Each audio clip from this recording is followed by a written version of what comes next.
라닉스를 한번 살펴보겠습니다. 1분기 매출액을 보면 전년 동기 대비 감소했습니다. 세후이익은 여전히 적자 상태입니다. 그리고 투하자본을 보시면 매출액을 상회하고 있습니다. 다음으로 연간 PSR 추이를 살펴보겠습니다. 고점 부근 PSR은 꽤나 높은 편입니다. 올해도 주가가 하락을 해서 밸류가 축소가 됐지 여전히 꽤나 높은 수준입니다. 다음으로 최근 12개월간 PSR 추이를 살펴보겠습니다. 고점 부근 PSR은 14.4, 저점은 7, 표준 편차는 1.4입니다. 현재 주가 기준으로 해서 PSR 밸류에이션 값은 다음과 같습니다. 현재 주가 6,990원 기준 PSR 밸류에이션 위로는 7,300원, 아래로는 6,177원입니다.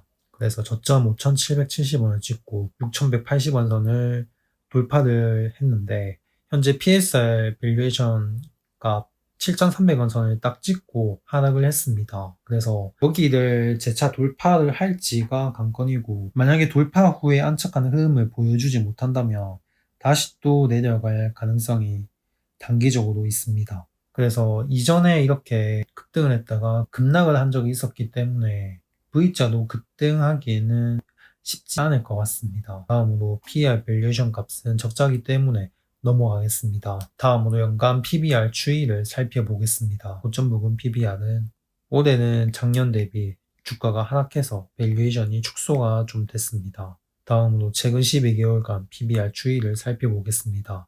고점 부근 PBR은 6.3, 저점은 3.1, 표준 편차는 0.6입니다. 현재 주가 기준으로 해서 PBR 밸류에이션 값은 다음과 같습니다. 현재 주가 6,990원 기준 PSR 밸류에이션 값 위로는 7,030원, 아래로는 5,900원 선입니다. 그래서 일단 5,900원 선은 깼다가 돌파를 했는데 7,030원 선이 걸려 있습니다. 얼마 전에 7,300원을 찍고 내려왔는데 일단 7,030원 선을 다시 돌파 후에 안착을 할지 중요할 것 같습니다. 그래서 만약에 7,030원 선을 돌파 후에 안착하는 흐름이 나와준다면 8,160원까지도 볼 수 있을 것 같습니다. 그래서 라닉스는 자동차 관련 MCU를 만드는 회사입니다. 사업 부문은 되게 많은데 자동차 쪽 MCU 매출액이 거의 대부분을 차지하고 있고 스마트 라이프 사업군에서의 매출액이 소폭 있습니다. 그래서 자동차 쪽 매출액은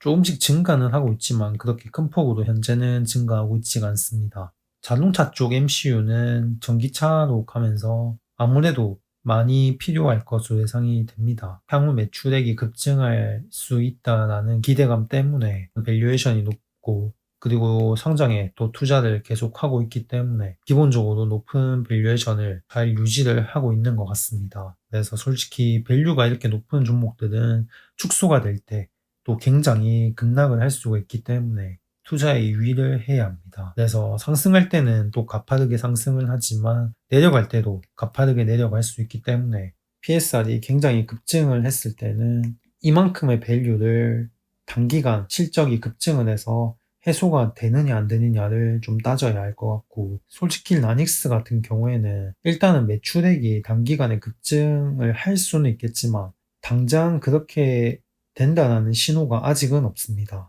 보통 이제 상장주가 본격적으로 실적이 나올 때는 매출액이 투하자본을 상회하면서 세후이익도 굉장히 급증하는 식으로 실적이 급격히 개선이 되는 경우가 있는데 라닉스가 그런 경우라면 현재 이렇게 높은 수준의 밸류에이션을 일시에 해소를 시킬 수가 있습니다. 최근에 보시면 LNF라는 종목이 이런 식으로 고밸류가 실적이 급증을 하면서 빠르게 안정화가 되면서 주가도 추가적인 하락 없이 꾸준하게 상승세가 지속이 되고 있습니다. 그래서 그런 경우가 아니라면 보통 고밸류 종목들이 꽤나 많이 올랐을 때는 판단을 정말 잘 해야 합니다. 당장 발표되는 실적이 급격히 개선될 거라는 확실한 신호가 없으면 이 밸류에이션을 유지를 하지 못하고 주가 하락으로 인해서 밸류에이션 강제 축소 작업이 진행이 됩니다. 바닥권에서 변동성이 추가적으로 확대될 가능성도 있기 때문에 유의를 해야 할 것 같습니다. 영상은 여기까지 하겠습니다. 끝까지 시청해 주셔서 감사합니다.